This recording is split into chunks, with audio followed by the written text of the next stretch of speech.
Chers amis, avant que nous commencions cette entrevue, je vous invite évidemment à aimer, à commenter, à partager et à vous abonner à la chaîne, c'est très important. Vous êtes plus de 2 tiers à écouter mes entrevues et à ne pas vous abonner, donc n'hésitez pas à vous abonner, c'est très précieux. Merci beaucoup.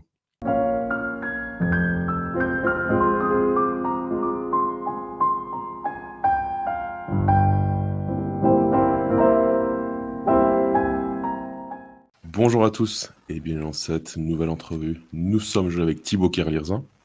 J'avais déjà reçu Thibaut Kerlirzin sur la Davocratie. Donc nous avons traité de l'écologie, de la digitalisation, de sujets très variés. Et là, nous allons nous intéresser peut-être à un autre aspect de l'écologie ou un autre aspect, je dirais, du côté nature dans lequel le Grand Reset nous plonge, c'est l'agriculture. Alors comme vous le savez, depuis maintenant, je crois, 2 ans, 1 an et demi, les premières manifestations au niveau des Pays-Bas se sont peu à peu déplacées vers l'Allemagne, la France, la Suisse maintenant, et je crois déjà aussi la Hongrie. Alors, cher Thibaut Kerlirzin, merci beaucoup d'avoir accepté l'invitation. Bonsoir, merci à vous. Alors, comme je l'ai dit juste là maintenant en introduction, il y a eu, je dirais, différentes manifestations, différents soulèvements dans plusieurs pays en Europe. Quelles sont pour vous peut-être les causes, je dirais, en surface et les causes sous-jacentes qui font que la plupart des agriculteurs vont dans la rue, manifestent, vont même jusqu'au Parlement européen pour signifier leur mécontentement? Alors pour les autres pays européens, je n'ai pas les statistiques, mais en France, on a, je crois, un agriculteur qui se suicide tous les 2 jours.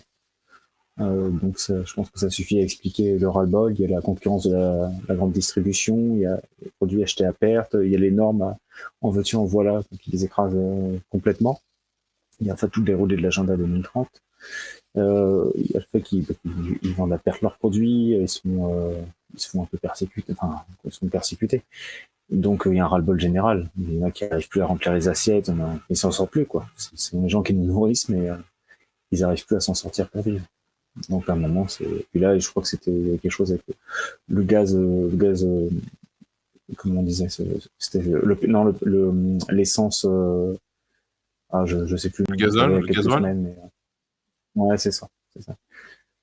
Le gazole non routier, c'est ça. Donc il y avait quelque chose avec ça. Et je pense que c'est la goutte d'eau qui a fait déborder le vase. C'était Oui, comme le coup de l'essence, pareil avec les gilets jaunes à l'époque. oui, on va évoquer évidemment l'infiltration qu'il y a eu et qui fait que malheureusement, voilà, c'est terminé, je dirais Là, pour je les pense même pas à agriculteurs. l'infiltration pour le moment. Je pense que c'est terminé pour les agriculteurs. Mais je pensais au déclencheur. En fait, le phénomène déclencheur des gilets jaunes, c'était aussi l'essence. Donc, Oui. entre autres. Je vais peut-être donner quelques chiffres peut-être pour la Suisse. Alors je pense que vous en avez aussi certainement pour la France. Mais peut-être aussi pour qu'on comprenne au niveau de la Suisse. Alors 50% du territoire, ça je l'ignorais, 50% du territoire en Suisse est dédié à l'agriculture. Donc c'est quand même vraiment, je dirais, plutôt positif. Donc la Suisse, ou les Suisses sont plutôt pragmatiques de ce côté-là. Ça représente moins d'1% du produit intérieur brut. Donc là, on voit malgré tout que c'est très faible. 12 milliards de francs pour la production agricole. Ensuite, on est passé de 200 000 employés et de 80 000 exploitations, enfin 80 000 exploitations en 1996, à maintenant désormais 160 000 personnes et 48 000 exploitations. Donc en gros, ce qu'ils expliquent, c'est qu'il y a moins d'exploitations, mais les exploitations se sont agrandies. Bon, très bien. 2 tiers des fermes sont spécialisées dans tout ce qui est production animale.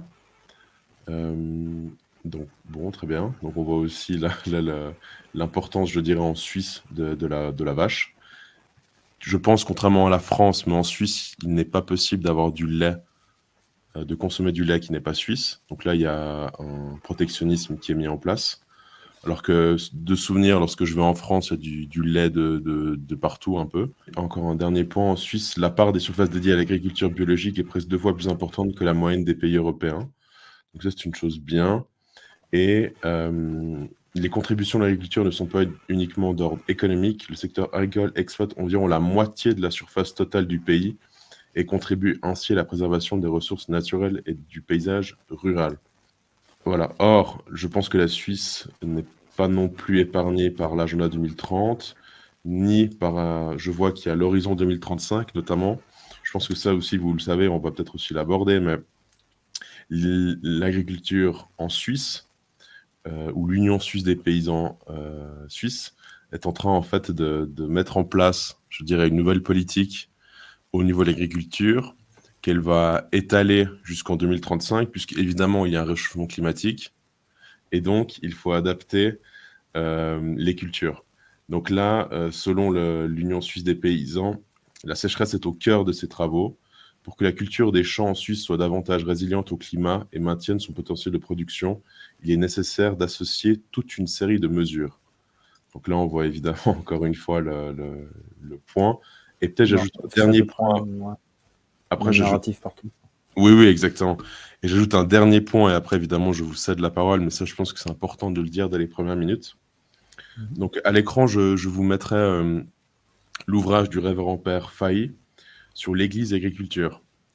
Et donc, je laisse aux personnes peut-être curieuses, évidemment, de se procurer l'ouvrage, mais aussi de faire des liens entre, je dirais, le monde davocratique, donc financier, hors sol, voilà, et le monde agriculture, de l'agriculture, pardon, avec un monde enraciné, avec un monde, je dirais, catholique.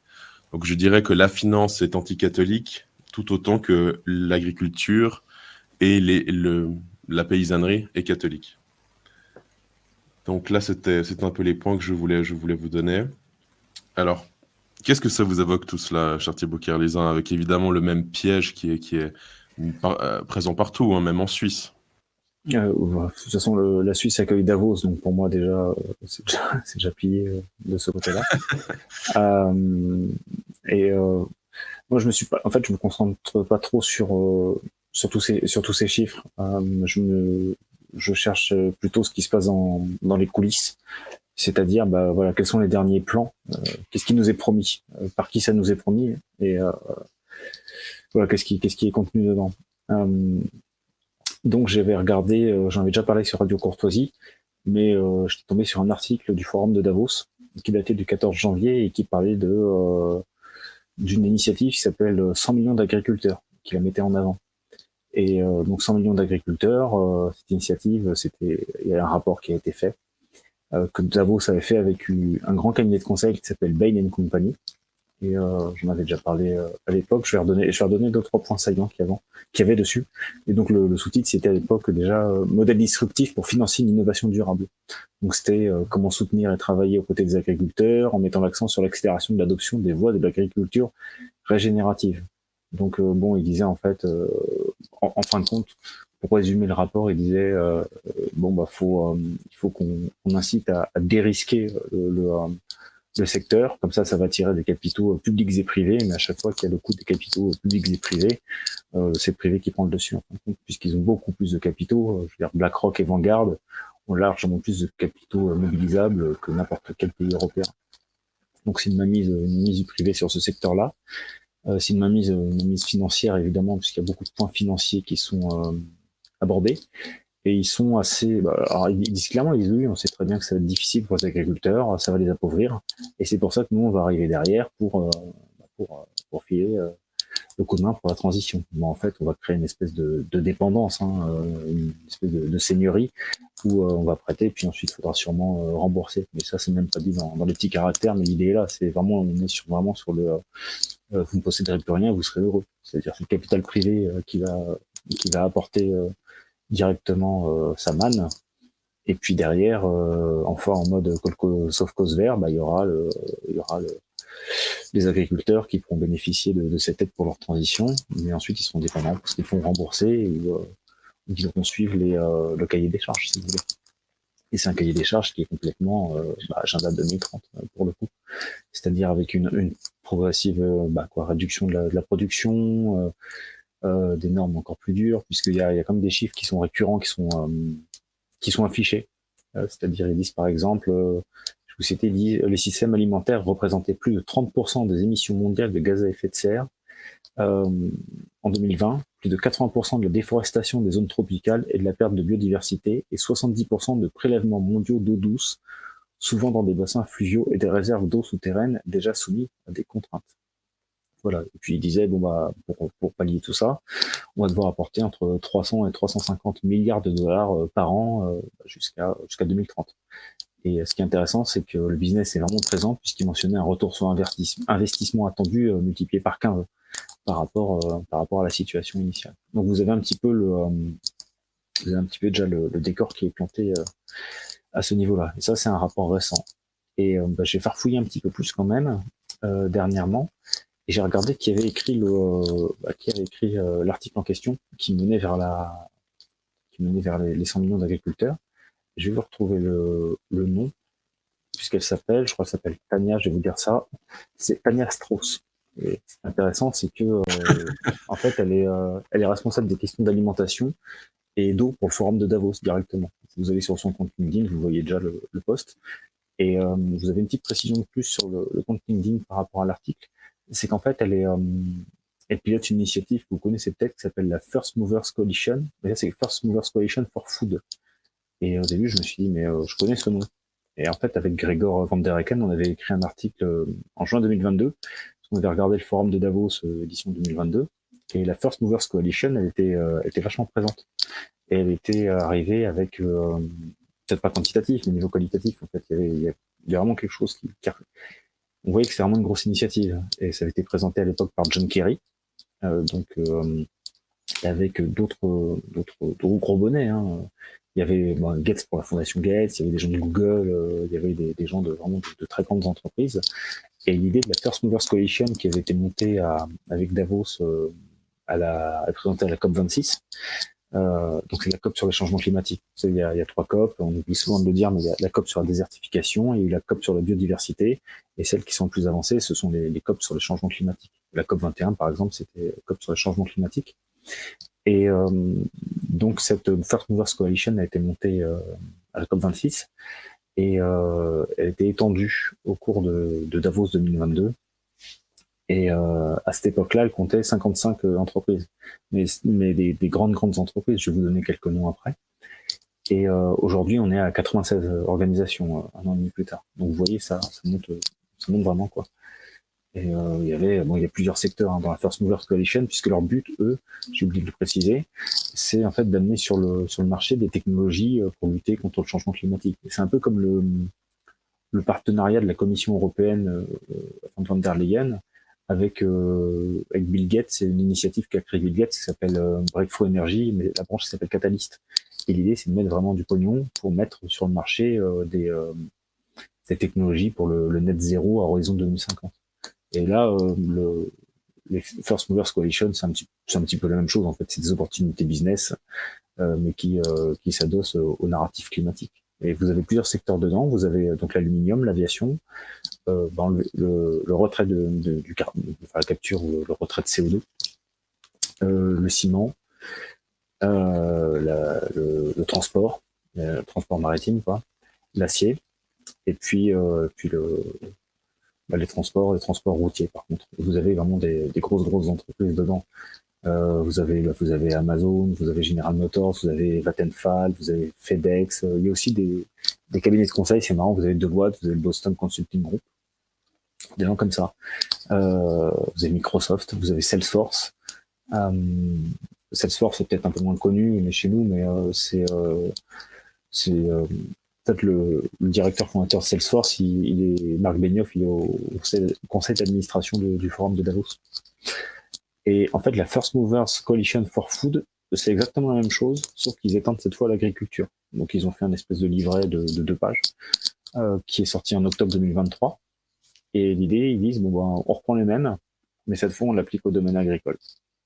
Et voilà le fin mot du rapport 100 millions d'agriculteurs, en fait. De l'initiative 100 millions d'agriculteurs, c'est que derrière, vous retrouvez des gens qui n'ont rien à voir avec l'agriculture, mais qui sont des énormes multinationales. Et la First Movers Coalition, ensuite, Ça vous surprendra pas si vous connaissez un peu la guerre économique. C'est essentiellement d'origine américaine. Donc vous voyez comment il y a des initiatives qui pilotent à travers le forum de Davos la modification en profondeur de l'agriculture et qui derrière sont au service de plutôt de la puissance américaine en fin de compte. Même si c'est un peu plus large que ça, bien sûr. Mais l'impulsion vient de là-bas. Oui, vous évoquiez aussi à l'instant Bill Gates, c'est sauf erreur, hein, le plus grand propriétaire terrien privé aux États-Unis. Ouais, c'est même lui qui fournit les frites de McDonald's. Voilà, exactement. Oui. Ce qui est aussi très révélateur, je dirais, de son projet, Ouais. malgré tout. On pourrait aussi évoquer peut-être le cas aux Pays-Bas, hein, parce qu'il me semble que tout vient aussi des Pays-Bas, où les premières révoltes, il y a même beaucoup de gens qui se sont mêlés, mais les paysans étaient expropriés de leurs terres, sauf erreur de ma part. Ouais, Et, c'est ça. et la volonté, en fait, c'était en fait, de leur dire, bon, bah écoutez, là maintenant, c'est plus à vous, et puis vous allez faire autre chose, quoi. On rachète. C'est l'État qui rachète, je crois, qui exproprie, qui Ouais, rachète. Il me semble que ouais, c'est ça. exactement. Mais on pourrait se dire, mais pourquoi? Pourquoi faire cela, en fait? Bah, l'idée, c'est, on en met toujours la même chose. Vous repensez à cette photo, vous avez Schwab avec le buste de Lénine derrière. C'est une espèce c'est une volonté de bolcheviser le tout, quoi. C'est vraiment en mode sauf cause. C'est-à-dire que les gueux travailleront, mais tout sera géré par l'État, ou plutôt l'appareil d'État, ou les gens qui se sont appropriés l'appareil d'État. L'objectif, il est néo-malthusien, mais il est néo-malthusien partout. C'est-à-dire que pour moi, je vous disais une fois, il y avait, que j'avais compris en lisant une citation de Betson, que je vais la ressortir puisqu'elle est vraiment importante. Et c'est là que j'ai percuté, c'est en relisant Betson que j'ai percuté la différence entre l'environnement et l'écologie. Parce que c'était pour son livre Vers une écologie de l'esprit, donc qui était en 2 volumes. C'était un recueil d'articles qu'il avait écrit de mémoire.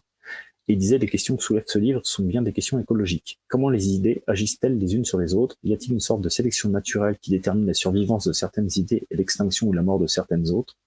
Quel type d'économie limite la multiplication des idées dans une région donnée de la pensée? Quelles sont les conditions nécessaires pour la stabilité ou la survivance d'un système ou d'un sous-système de ce genre? Et là, je me suis dit, mais attends, ça n'a rien à voir avec l'environnement. Et là, j'ai compris, putain, l'écologie, mais oui, Oikos, la maison, enfin, Logos, la science de la maison, donc en fait, c'est le système général, c'est la planète. Et donc, le néo-malthusianisme, en fait, c'est l'écologie néo-malthusienne, c'est exactement pareil. C'est-à-dire, pour moi, il y a vraiment, quand vous comprenez écologie façon Davos, vous dites, mais mince, il me parle d'inégalité de genre et de changement climatique. C'est quoi ce délire? Bah oui, si c'est de l'environnement, ça fait pas sens, mais si c'est de l'écologie, avec l'approche betsonienne, on est vraiment sur, il y a des liens. Et pour moi, il y a exactement le même lien entre exproprier des gens et leur racheter leur ferme en disant, bah, ne vous appartient plus, et faire la promotion des transgenres, par exemple. Pour une raison simple, le néo-malthusien, Malthus disait, bon, bah, il y a un équilibre des ressources. Plus il y aura de gens, plus on aura faim, mais plus il y aura de gens, plus il y aura de production alimentaire. Bon, c'est un équilibre précaire, mais il est un peu résigné, quoi. Les néo-malthusiens, c'est de dire, bah, en fait, on est trop nombreux. Donc, si on est trop nombreux, faut réduire la population. Donc, vous allez réduire la consommation de viande. Parce que, oui, il faut que je vous dise aussi donc je reviendrai sur le néo-malthusianisme après, mais avant d'oublier. Donc, ce que j'avais noté, c'était que les produits qui visaient la First Movers Coalition for Food, c'était les produits de base suivants, donc je vous les donne. Des bovins de boucherie, des produits laitiers, le riz, la culture en rang, le soja et l'huile de palme. Voilà. Et il disait que tous ces produits, en fait, émettent jusqu'à 70% des gaz à effet de serre du système alimentaire mondial. Voilà. Et ils disent l'alimentation et l'agriculture sont directement visées. Enfin, c'est moi qui dis ça, et accusé d'être responsable d'un tiers des émissions de GES au niveau mondial, de 70% des prélèvements d'eau douce et d'être, et là je les cite, le principal moteur de la déforestation et de la perte de la biodiversité. Donc vous voyez, le coup des bovins de boucherie, on est directement sur tout ça. Et donc pour le néo-malthusianisme, c'est pareil, c'est une écologie, hein, donc il y a un lien très clair, par exemple, entre faire la promotion alors, transgenre. J'ai une amie, la Laurence Vacky, qui m'a fait remarquer, elle me dit transgenre, c'est changement de genre, mais ça veut pas dire forcément changement de sexe, quoi. Donc, elle a une distinction, Laurence, où elle prend transsexuel, et je trouve que c'est plus adapté, puisqu'il y a vraiment un changement de sexe. Donc, en fait, c'est irréversible. Ouais, c'est une stérilisation. Ouais, c'est ça. Ouais, c'est irréversible. Et donc, si transsexuel, donc vous ferez moins d'enfants. Si on vous empêche de produire de la viande, bah, les gens mangeront moins. Donc ils vont plus tomber dans la pauvreté. Donc ils pourront moins faire d'enfants. Ou ils auront moins envie de faire d'enfants. Euh, vous avez pareil, la promotion de l'avortement, c'est pareil. La question du jour du dépassement. De dire ouais mais les enfants, putain, ça émet du CO2 quoi. Hein. Donc tous ces trucs, tous ces outils néo-malthusiens en fait sont même c'est pareil, atomiser les familles, le pousser à des au sexe, par exemple, seulement récréatif, ou l'éducation sexuelle pour les gamins, pour les faire vriller complètement. Ensuite, vous avez toutes les études qui ont été faites, par exemple, de vous dire, mais allez, il faut s'amuser, et de dire, il y a des études qui ont montré, par exemple, la sécrétion, la question de la sécrétion d'ocytocine chez les femmes, c'est-à-dire que plus elles ont de partenaires, moins elles arrivent à s'attacher, puisque je crois que c'est l'hormone de l'attachement. Les statistiques qui ont montré que plus il y a de partenaires, bah, plus il y a de divorces. Donc, tout ça, en fait, c'est complètement destructuant. Et là, pour moi, c'est là que je parle d'une écologie vraiment néo-malthusienne. Et je vois le lien avec, le tout de l'agenda 2030, si vous voulez. Je vois enfin, c'est comme ça que je peux me tromper. Mais, Oui, non, mais là, non, mais des recherches que je fais, globalement, j'aboutis au même résultat. C'est-à-dire, bon, pourquoi? Mais pourquoi tout va dans ce sens? Et en fait, tout va dans le sens de réduire d'une manière ou d'une autre la population mondiale. Que ce soit la manière douce ou la manière forte. En envoyant les gens se faire tailler en pièces contre la Russie en Ukraine, ou autre. Mais, il y a partout, vous regardez partout, il n'y a pas d'incitation à croître, à multiplier. Donc, c'est une politique de mort, en effet. Tout ouais, à c'est fait une politique de d'accord. mort. Ouais, On va parler de l'Ukraine juste après. J'invite encore une fois les gens à aller sur le site de davocratie.com. Et puis évidemment, la page d'accueil est très intéressante puisque c'est, je dirais, différentes bulles reliées toutes les unes entre elles, ce qui permet de comprendre en fait que tous les sujets sont reliés les uns aux autres. Mais je pourrais même ajouter que tous les protagonistes, ou en tout cas tous les acteurs, sont aussi intimement liés les uns aux autres. bah, actuellement, là, pardon, actuellement, on publie, il y a donc j'ai fait pour le RN un rapport au niveau européen, un rapport sur le wilderness et éco-business. Le terme wilderness parle pas trop, donc avec Grégor, on l'a renommé sauf cause vert, mais ils m'ont autorisé à l'exploiter pour le public, puisque c'est quand même en partie sur fond public. Et je pense que les informations sont assez utiles. Et encore une fois, il y a un recoupement par rapport à ce qu'on avait déjà publié avec Grégor sur le passe carbone, ou le rapport que j'avais fait pour la Fondation ID sur l'influence des lobbies écologistes, avec Maurice Strong, l'agenda 2030, la charte de la Terre, notamment l'écocide, pareil. Là, on est dans un degré supplémentaire, puisque ça amène, là on part vraiment sur ce dossier sauf cause vert, donc on le fera peut-être en 20 parties. On part vraiment de la question néo-malthusienne, donc où je reprends la tragédie des communs démystifiée, donc la tragédie des communs de Gérald démystifiée par un super universitaire qui s'appelle Fabien Locher, et avec un autre article qui avait été fait par deux journalistes, Golub et Townsend, en 77, qui s'appelle Malthus, les multinationales et le club de Rome, et qui est passionnant à l'époque où c'était pas censuré de parler de ces choses-là. Et ensuite, on embraye sur la financiarisation de la nature. Donc, il y a vraiment une ligne directrice qui est complémentaire par rapport à tout ce qu'on a fait avant, mais qui a été, ça, je crois, pas trop été abordé. Il y a Yann Giron qui a fait un travail fabuleux il y a quelques années là-dessus. Il y a d'autres personnes qui commencent à le faire aussi. Mais bon, ça apportera des informations qu'on n'a pas encore apportées et qui complètent pas mal tout ce qu'on a déjà fait sur le sujet. Oui, je rappelle aussi évidemment que vous travaillez que sur sources ouvertes. Ouais, on va oublier. Donc pour les personnes sensibles qui pensent qu'il y a des complotistes dans cette vidéo, je mettrai aussi quelques liens utiles dans la description pour vraiment peut-être... J'en enverrai. Voilà, avec plaisir. Petit intermède dans cette entrevue. J'ai besoin de vous, donc n'hésitez pas à aimer, commenter, partager, à vous abonner, surtout à la chaîne, et soutenez mon travail. Mille merci. Maintenant, nous pouvons reprendre avec l'entrevue. Peut-être 2 points, allez 3 points, dont une citation, une remarque que j'ai dans l'ouvrage de Jean-Claude Pont, que vous verrez maintenant à l'écran. Mais c'est justement sur, je dirais, l'importance ou comment on articule les choses pour avoir des subventions, puisqu'évidemment, le sujet du réchauffement climatique est quasiment omniprésent. Alors, ça s'appelle le coup de l'écureuil. Alors, je ne sais pas si vous l'avez déjà expliqué. Et lui, il le relate. Alors, imaginez que vous soyez demandeur d'un subside en vue d'étudier la sexualité de l'écureuil. Vous n'obtiendrez rien. Composez alors un titre du genre: étudier l'influence du réchauffement climatique sur la sexualité chez l'écureuil. Et là, c'est bingo.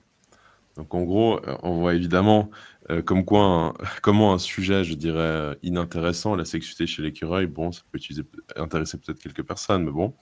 Mais si on l'articule autour du réchauffement climatique, là, évidemment, vous aurez des subventions et ça va attirer du monde.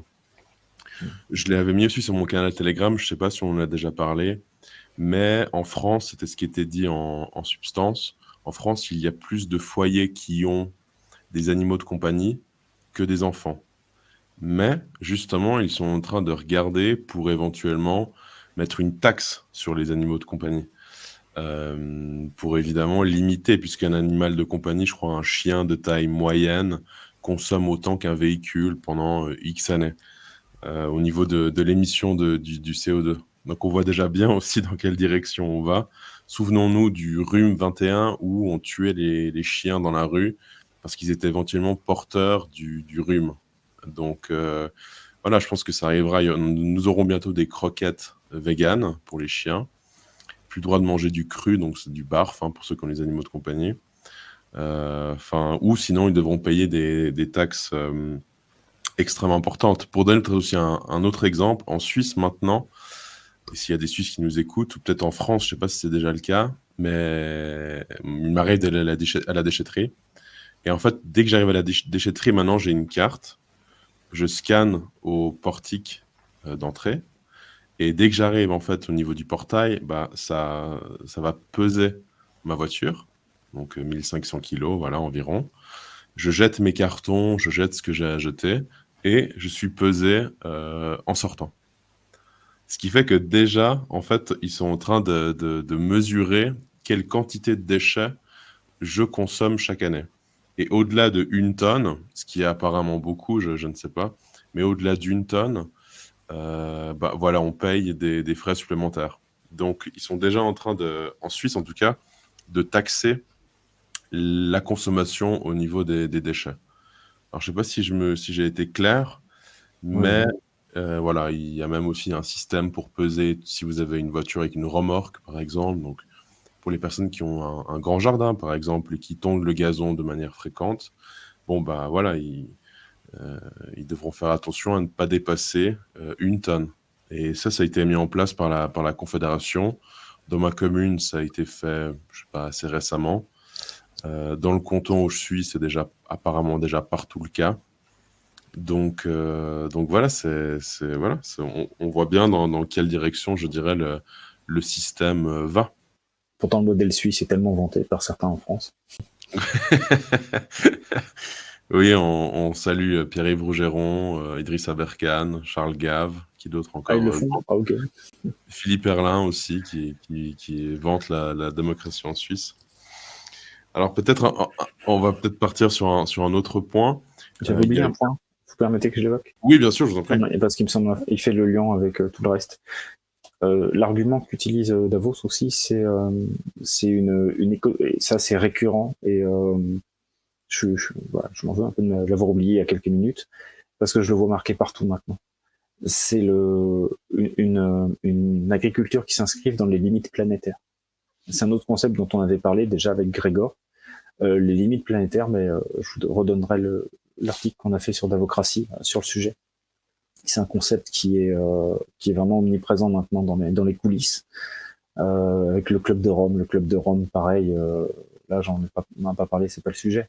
Mais j'ai travaillé récemment sur un article que Robert Costanza a publié fin décembre dans Nature, je crois, et qui a été repris le 2 janvier ou 2 ou 4 janvier sur le site du Club de Rome. Donc Robert Costanza, ça fait partie des gens qui sont complètement connus comme Johan Rockström. Johan Rockström, il est membre du Club de Rome, et puis c'est lui qui a mis au point le concept de limite planétaire. Pour vous en dire un peu plus, les limites planétaires, ça sert de fondement pour ensuite faire reconnaître l'écocide à la Convention citoyenne sur le climat, là, qui a eu lieu en France. L'écocide s'est adossé aux limites planétaires. Donc voilà.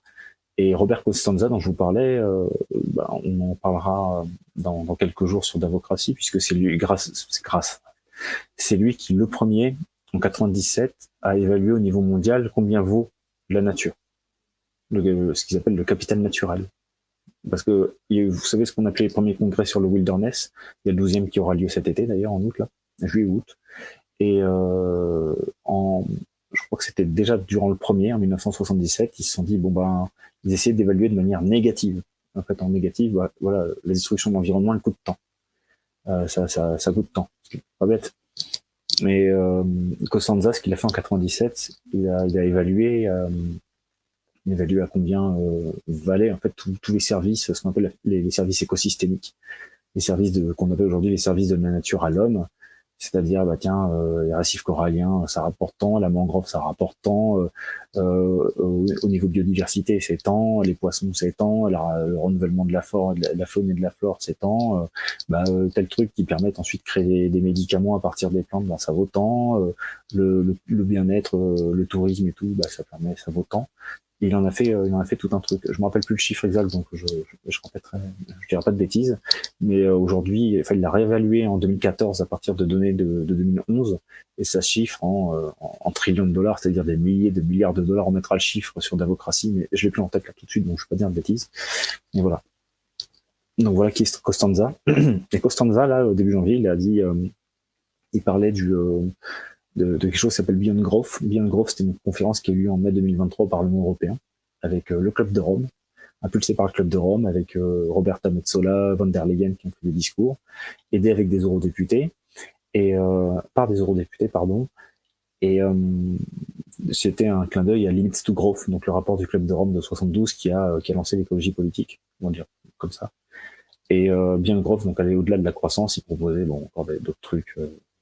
Je sais plus où j'en avais parlé, mais j'en mettrai à l'occasion les détails sur Davocratie, pareil. Donc l'idée, c'était d'actualiser un petit peu la chose et de voir qu'est-ce qu'on fait maintenant. Et il y a eu ce qu'on appelle la follow-up event, un événement qui a fait suite à cette conférence qui était en décembre 2023, et avec encore des eurodéputés. Et là, Costanza a posé un nouveau jalon donc fin décembre dans nature, et repris sur le site du Club de Rome début janvier. Et puis il disait faut continuer à faire ceci, à faire cela. Et je sais plus pourquoi je vous le disais au départ, mais il parlait aussi d'une agriculture qui reste dans les limites planétaires. Pas forcément dans cet article-là, mais partout où je le vois. Voilà, et Davos, dans son rapport de l'initiative 100 millions d'agriculteurs, disait une agriculture qui reste dans les limites planétaires. Je vous renverrai le lien d'article qu'on a fait sur la limite planétaire, mais c'est quelque chose qui est utilisé aussi par la Commission européenne. Ils ont plusieurs plateformes pour étudier notamment la consommation individuelle, la consommation des États membres. Il y en a une qui s'appelle Know SDGs, donc connaître les objectifs de développement durable. Donc c'est Sustainable Development Goals en anglais.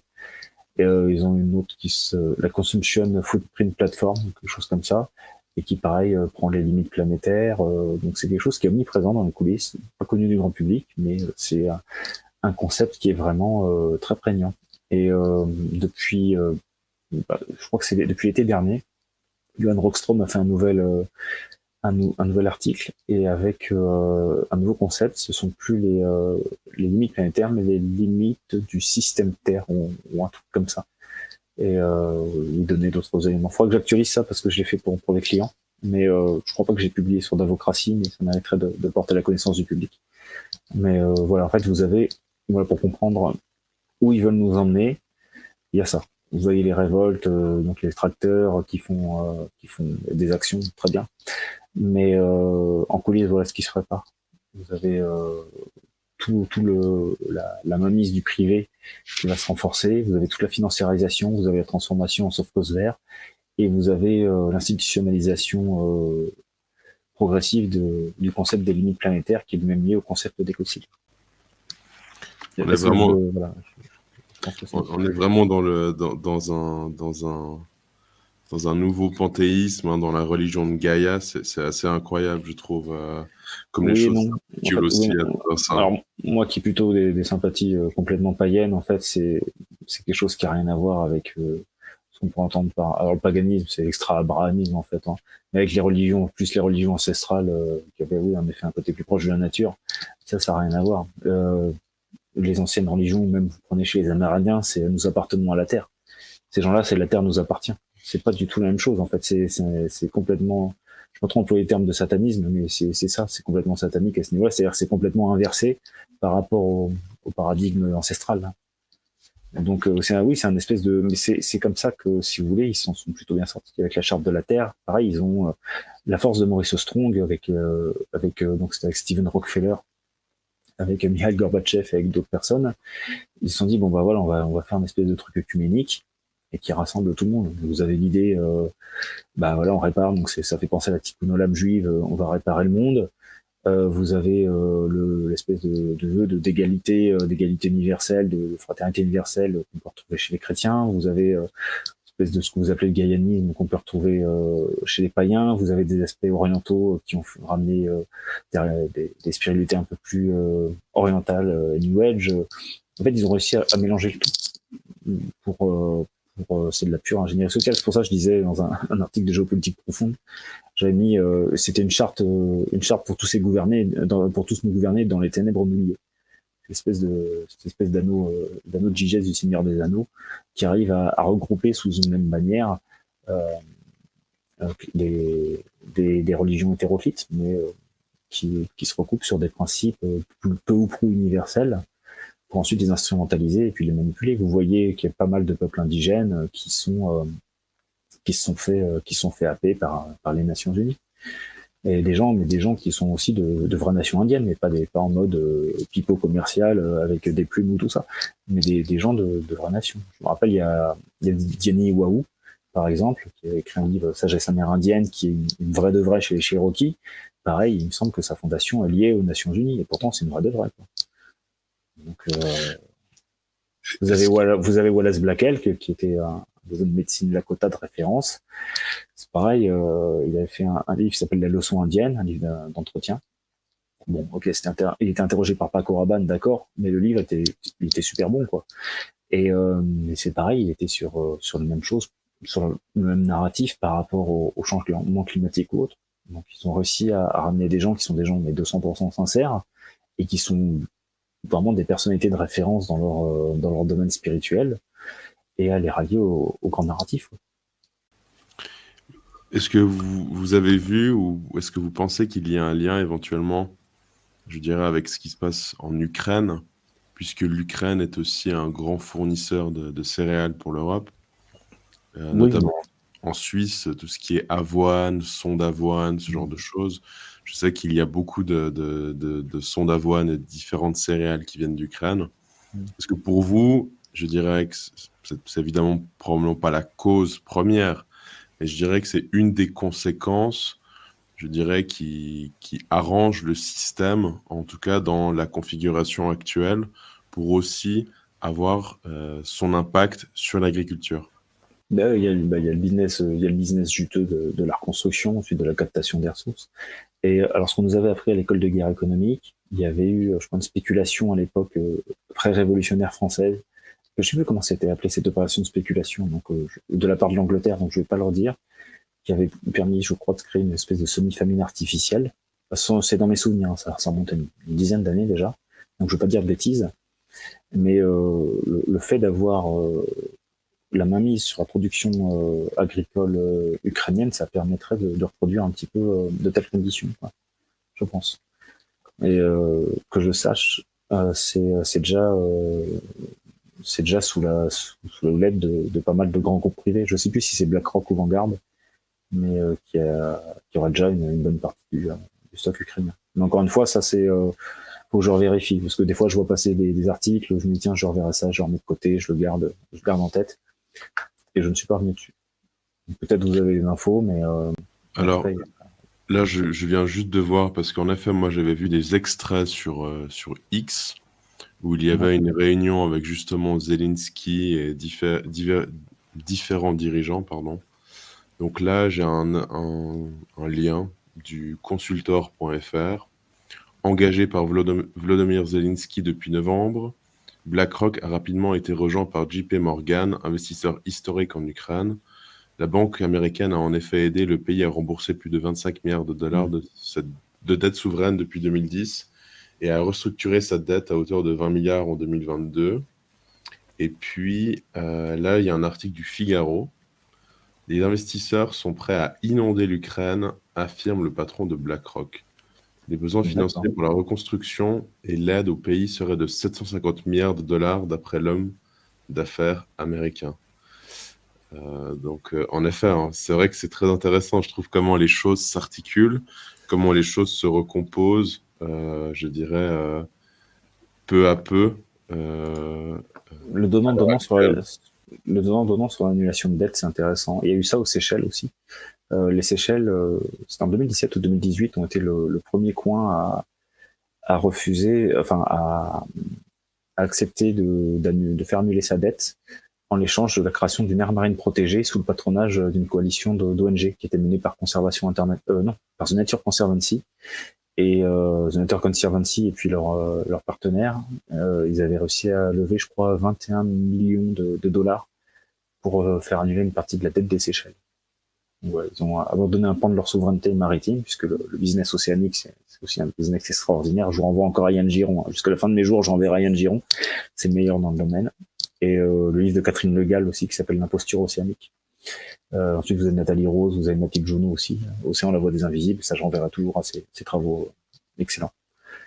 Mais c'est un business incroyable aussi, le côté des aires marines protégées avec les fonds marins, avec la cotation de certains pans d'océan, l'extension du wilderness et tout le business qu'on peut en tirer. Il y a plusieurs angles, pour ça je dis il y a plusieurs angles. On peut voir le côté, il y a peut-être des coins qui seront transformés en wilderness terrestre en Ukraine. Il y a peut-être d'autres qui seront utilisés pour la spéculation ou des coins pour transformer en agriculture durable, un peu comme le veut le Forum de Davos, puisque Larry Fink, donc le PDG de BlackRock, il est aussi membre du conseil d'administration de Davos. Oui, oui, c'est très intéressant, mais peut-être là, donc, je dirais, là, on a abordé aussi l'agriculture, mais au niveau des terres, donc je dirais, le produit n'est pas encore fini. Alors, dès le rachat des terres agricoles, dès, je dirais, la mainmise complète de ces grands fonds d'investissement, on pourrait s'imaginer peut-être aussi un contrôle de la nourriture au niveau des quantités, ça on l'a abordé, mais peut-être aussi au niveau de la qualité. Qu'est-ce que vous en pensez? Bon, je pense que tout ce qui est, c'est assez basique hein, ce que je veux dire, mais tout ce qui est faisable en termes de coûts fourrés, ça sera fait. S'ils ont la possibilité de le faire. Sur la qualité, Parce qu'on voit aussi une dégradation, comment dire, qui est quand même conséquente depuis quelques années au niveau de la qualité, je dirais, des aliments issus de l'agriculture. ouais, mais quel sera l'intérêt pour eux enfin, je termine mon auto-question, une question rhétorique, mais quel sera l'intérêt? Est-ce que ça serait dans leur intérêt plutôt de faire une nourriture de très bonne qualité pour pouvoir écraser la concurrence, notamment en termes de normes de durabilité, pour respecter les objectifs de développement durable de l'agenda 2030? Ou est-ce que ça serait dans leur intérêt de faire une nourriture de mauvaise qualité avec de la farine d'insectes ou autre? Bon, bah, je pense que si... Pour le retour sur investissement, qu'est-ce qui serait le plus intéressant pour eux? En fait, il y a deux parties. Il y a une partie, je pense que il y a le retour sur investissement, et l'autre partie, vu que c'est du pur néo-malthusianisme, je pense qu'ils sont pas à quelques milliards près, et que les questions économiques et secondaires à ce niveau-là. Oui, mais je vais pas vous refaire le sketch des Guignols, je crois, des années 2000 ou 2010, où je crois que c'est l'américain, là, c'est aussi la caricature, ou l'agent de la CIA. Voilà, c'est possible, où il explique en gros que, bah, évidemment, à travers la nourriture, ils vont empoisonner les gens, ce qui leur permettra d'acheter des médicaments. Je sais pas si...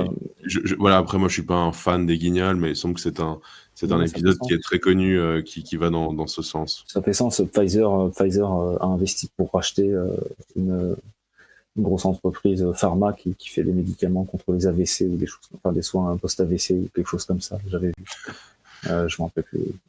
il y a déjà les écologistes à la fin des années 60, ils étaient partisans de mettre, alors pas tous, hein, de mettre je crois que Ehrlich, Paul Ehrlich, qui a écrit la bombe démographique, lui et sa femme étaient partisans de mettre des stérilisants dans l'eau, de décider qui pourrait se reproduire ou non. Donc, ouais, d'un côté néo-malthusien, ouais, ça fait sens.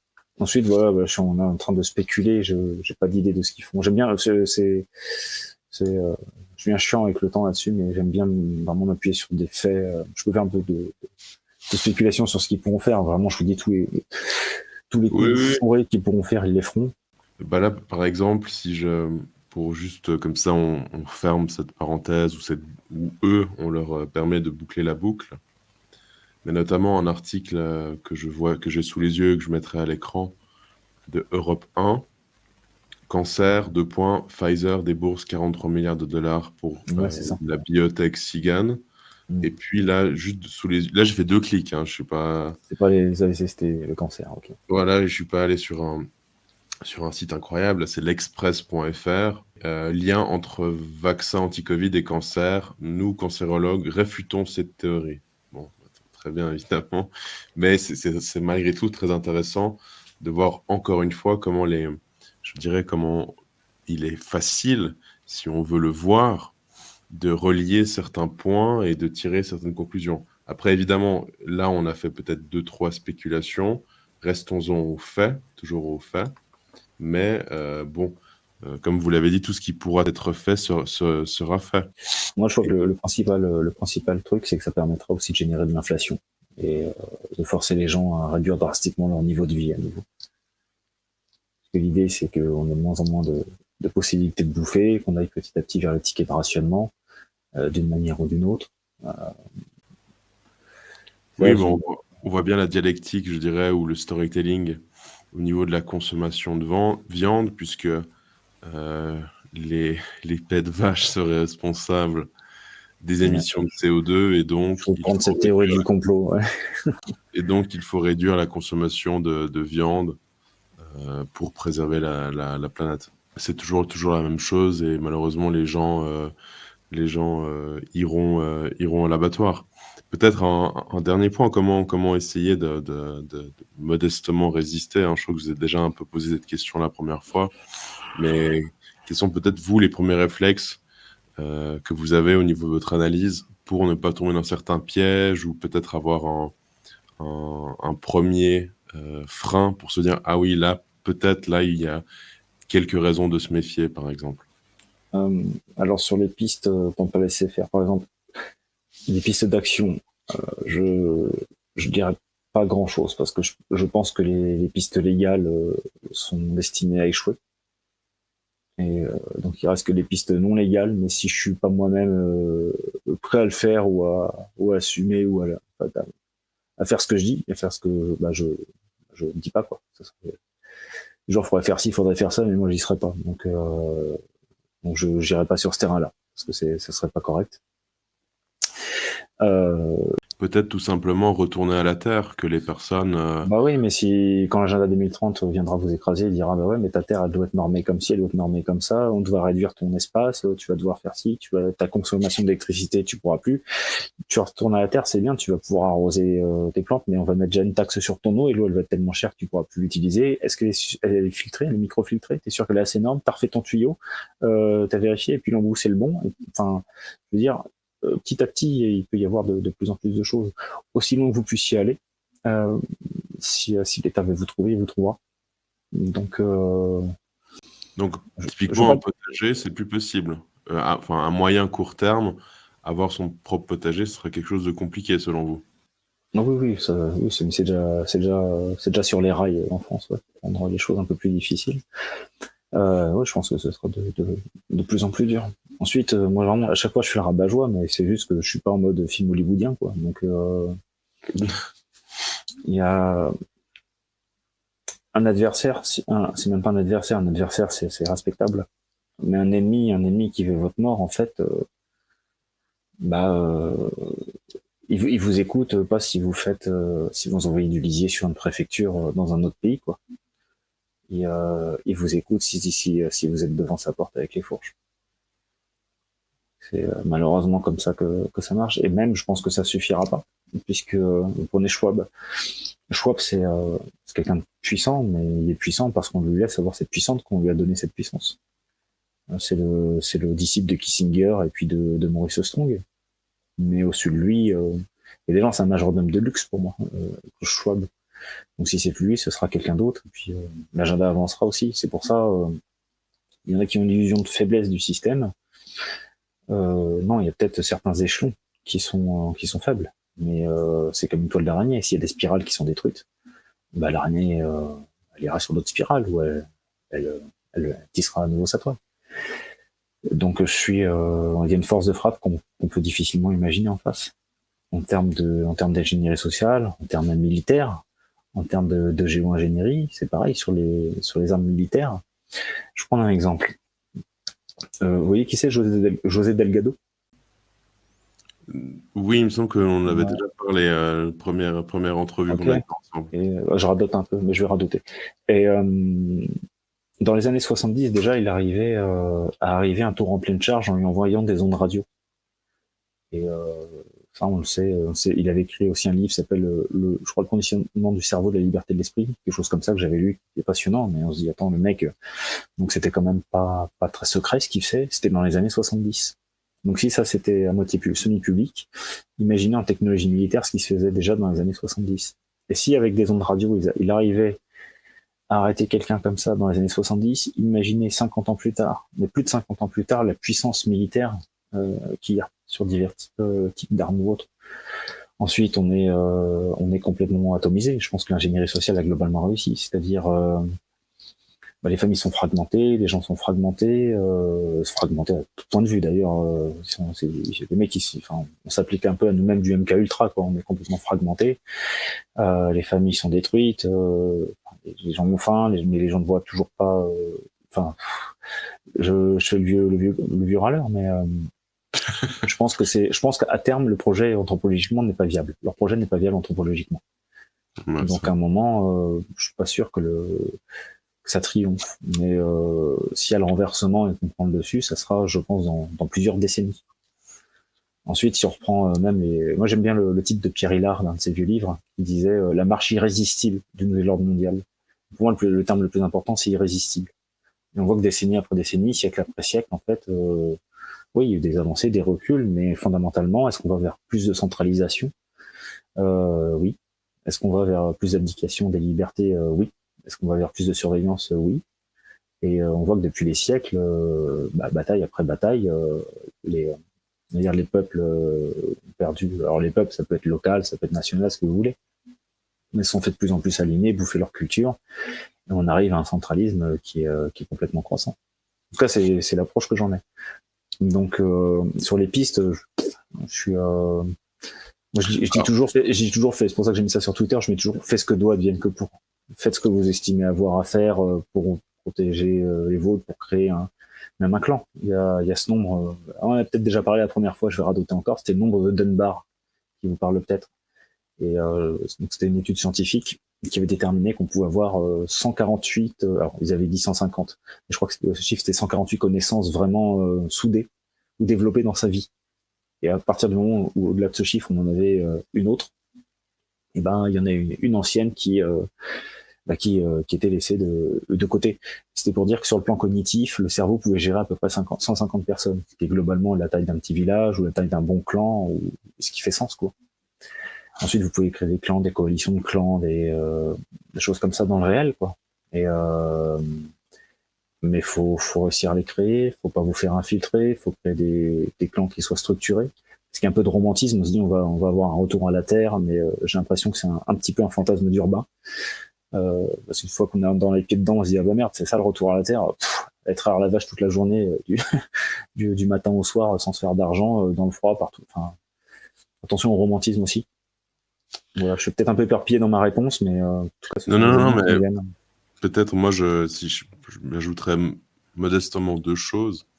Peut-être la première, ce serait d'essayer modestement d'arrêter le mensonge autour du réchauffement climatique anthropique, puisque cela, je pense que c'est là, je dirais, le point central d'où découlent toutes les conséquences que nous avons actuellement.